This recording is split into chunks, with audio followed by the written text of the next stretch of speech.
Hello and welcome to today's episode of Autism Advice Q&A.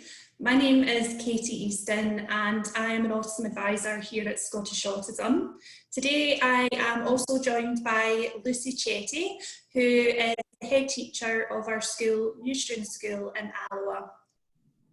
Hi Katie, and hello to everybody watching at home. It's lovely to be back here again. Katie and I are just going to work through some of the questions that have come in to us on the back of our seminar last week around supporting children and young people. Over to you, Katie. Okay, doke. So we've had a few questions that we think are really important to answer. Obviously, unfortunately, we can't answer every question that has been submitted for today's session. But Lucy, if you're quite ready, we can kick off with the first question. So the first question is all about how do I support my child or young person who seems to have lost all motivation since lockdown? So I think that's quite a common inquiry that we've had, particularly through our advice line over recent weeks. So I'll hand over to you, Lucy. Yeah, I think probably now that we're further into lockdown too, this is coming up a little bit more frequently for families. Are starting to feel it's getting harder to keep that momentum going and to keep that pattern and that routine for the children. I think focusing back on that concept of that locus of control, what can I change here? What do I have control over? Because the more and certain and predictable we can make the environment for the child, the safer and more comfortable they're going to feel. I think there's something about being able to take this current situation, this COVID circumstance that we're in, and almost use that as a way of trying to reduce the stresses. So take it as time to spend as a family, not worrying about homeschooling, but actually finding a way of learning to interact together as a family just now, rather than feeling a huge amount of pressure to replicate a structure that they would have had at school, or a learning program that would have happened at school. So that pressure is just completely removed. I think key is structure and key is predictability. That helps our children feel in control, and when they're feeling in control, they're feeling less stressed. And that doesn't necessarily need to be a full day school timetable. You know, that might just be the pertinent punches of that particular day, going for a walk or going shopping, or the things that we do know we can do. How can we create certainty around those and put those things into a context for the child, because that's often the bit that they find most challenging. But if each experience is within the context, we can make things more predictable and more certain. And I think that's quite important. Mm-hmm. Yeah, I think that's brilliant advice, Lucy. I think that, like you say, things are sort of going on quite a bit now. It's been a number of weeks and things are very challenging for families at home. So sometimes just taking some time to sort of take a step back and relax about things and try not to worry too much about those kind of external pressures that families might be facing. Okay, doke. So the next question that we've got today is another obviously very, very serious matter for some families. And that is that what would your advice be around if a child or young person has become more violent and distressed since lockdown has begun? Do you have any particular advice about how to cope and manage that type of situation? That's a really challenging circumstance that some families are in at the moment, and it comes back down to stress. And I think really looking at the demands of the stressor just outweighing people's coping mechanisms. And that's for the child, but also for the rest of the family in that household. That transactional nature of stress, when I'm really stressed, you become stressed, and that temperature just rising and bubbling. And I think always coming back to how can we reduce any of those environmental factors, and that's including human beings in that concept of environmental factor, how can we reduce those so that the stressor is less and look more towards building the coping mechanisms that the child might need? I think the PERMA model of well-being is quite important and pertinent here, thinking about positive emotions, how we're helping identify them and finding them, and that's difficult when things are even particularly challenging. But the importance of engagement, of relationships, meaning, accomplishments, making sure that these elements of that model of well-being are all considered as important as one another, so that we're not just focusing on accomplishments and achieving and getting that done. You know, we're going back to what's the relational connection here, and do we need to reduce as much of that pressure as we possibly can, so that all we're doing is building more in our coping mechanism and in our tank, if you like. Exercise too, the importance of exercise, even getting out for that daily walk, will really help to reduce some of those stresses as much as we can. I think, remember though, when it is a stressful moment and it's a difficult situation, try and do as less as you can, talk less, physically move less, try and create as much as a low arousal environment as you can at that moment in time, to try and really reduce that stress transaction at that moment.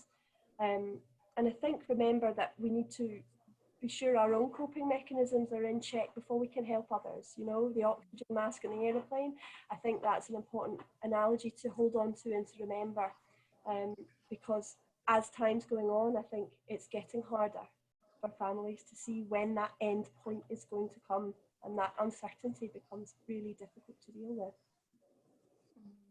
Yeah, no, I think that's very true, sort of reminding people about their own well-being, you know, particularly parents and carers who are sort of within these highly challenging situations.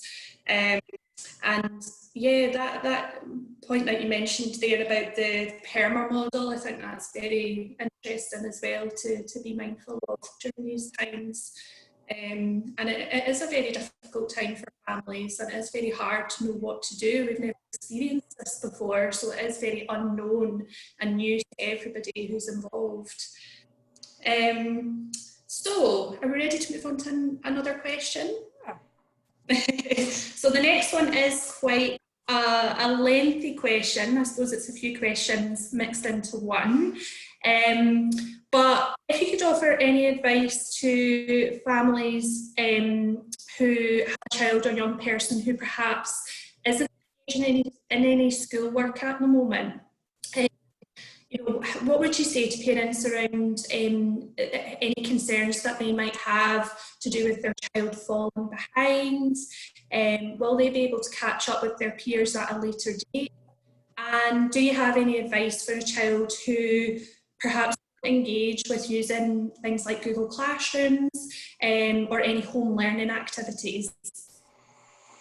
I suppose the short answer would be try not to worry about those things. I think it can be challenging for parents to think about home being a school and to start to think, oh my God, I've got to be a teacher now. And I think the learning will start again, and the teachers of your child will pick the child up where they are, and they will start learning with them again. There isn't going to be a scenario whereby we can't get our children back into that learning environment and back into engaging. But I think the key at the moment is to think about creating a relational and an emotional safe world. You know, we're all dealing with something that we've never dealt with here before. You know, there's a huge amount of learning that we're all doing in just coping day by day, just rather than us feeling we need to throw in another load of pressure on ourselves to tick all of these boxes to make sure we're doing all of these things brilliantly well as well. I think our children are sponges, and they're learning about how we are all responding and coping as human beings with one another. And I think there's some rich learning in that environment that we have. Use that context rather than making yourself feel pressured to have to then worry about things that haven't happened yet. I think picking up a little bit on the return concept, I know that we've started to think about it within our school, and our other schools are starting to think about how's that going to work, what's that going to look like when all of our children come back into our schools. And that seems to be the next worry that everybody's starting to move towards. And I think we need to all handle that very compassionately and very carefully, so that we are not making our children feel worried about coming back to school, and those transitions back the way will have to happen slowly, and they'll need to happen at the rate that child needs them to happen. And we'll have to do, as an education world, a period of readjusting to something different without making our children feel frightened by that. So I think don't sweat about it, particularly when there is so much other things that we're feeling stressed about just now. Take moments when they come, when you see a spark from your child about something that's caught their interest, or something they've seen on telly, or something they mention, and you notice that spark. Jump on that and use that as a spontaneous learning experience. Don't worry too much about it needing to be in the math slot, the English slot. Try and perhaps look at the learning that we can do in a different way just now, without feeling too much pressure. Brilliant advice there, Lucy, and I think that'll be really helpful to parents and carers and perhaps other family members who are watching today as well, and just being able to sort of reiterate that point about being able to take a step back and just being able to relax about things, not worry too much about sort of keeping up with the demands of, I suppose, what a normal school environment and school day and all that sort of richness around the learning that would go along with those type of things, what that would normally look like, because it's not in a normal situation at the moment. And yeah, the richness of those sort of small learning opportunities that come up at home, and in those times when you least expect it, that maybe don't necessarily fit clearly into a precise category or area of the curriculum, they are still so valuable and really worthwhile to sort of recognise at the same time. And I think there's an element of, we've found almost, I think, a different pace to how we're all working and how we're all living. And I think there's something in the slowing down of things just now allow us to perhaps see the different ways our children can engage with something that might be as simple as getting the dinner ready and having a meal together, actually, you know. But there's a huge amount then of emotional connection and certainty that you can create around that environment. The coping mechanisms that help your child get through the next little part, and knowing that we don't all have the answers just now, but it will be okay, you know, and I think that's important. Yeah, no, absolutely. Well, I think that is us just coming to the end of our question and answer session. So I would like to say thank you again to Lucy for coming along today and being able to answer those questions that we have had come in over the last couple of days through our social media channels. So thank you very much, Lucy. And I would just like to close today's session by mentioning a few resources that are available through Scottish Autism and through Scottish Autism's website as well. So, Scottish Autism has produced some resources around COVID-19 and the coronavirus, so you can access those by following the link that's on screen just now. Also, our advice line is available to contact. You can call the advice line, you can also submit an online form, and you can also email our advice line at advice@scottishautism.org.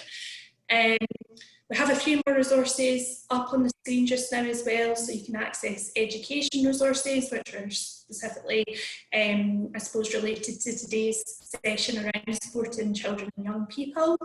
Studio 3 are also running regular free webinars that you can access through their website, so you can follow the link there.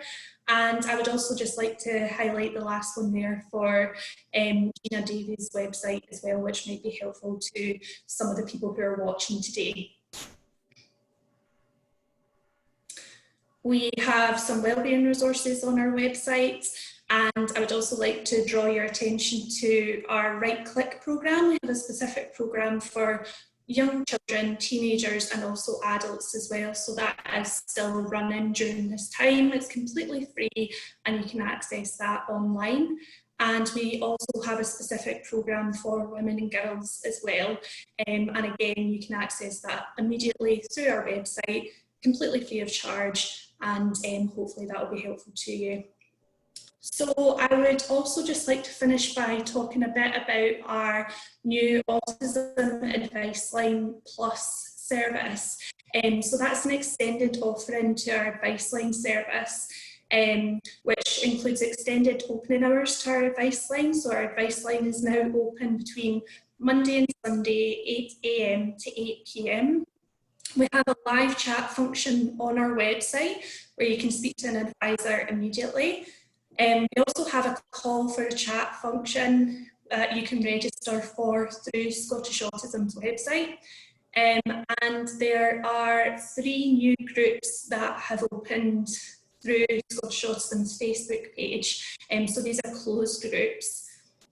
You can also access a COVID-19 alert card as well that you can download to your phone or print off if you have those facilities at home, and that might be helpful for families if you're going out and about or challenged in any way, as we know that has happened for some people. So that alert card is there as a supportive tool for you. Last but not least, our upcoming events. So we are very excited to announce that we have Peter Vermeulen joining us for our next episode of Advice Line Plus, and this will be on the 28th of May at 7 PM. And then the following week, which I think is the 4th of June, he will be doing a Q&A session similar to what we have done today. So please feel free to submit your questions for that event. And yeah, we look forward to hopefully joining you and seeing you at that event through our social media channels. So thank you very much for watching, and thanks again to Lucy for answering those questions.